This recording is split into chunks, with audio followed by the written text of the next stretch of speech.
Hello guys, welcome back to this channel. In today's video, I'm going to show you how we can remove all duplicate files in Android phone.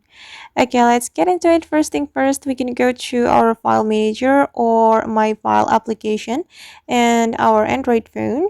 This is my files application, and we can scroll down until we find the manage storage. That's one.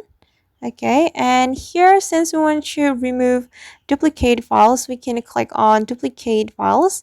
And if you want to remove all of the duplicate files in your Android phone, you can click on select all, and you can click on delete files. And after you delete the duplicate files in your Android phone will be removed automatically. Alright guys, and that's how we can remove all the duplicate files in Android phone. I hope this tutorial will be useful for you. Thank you so much for watching, and see you on the next video.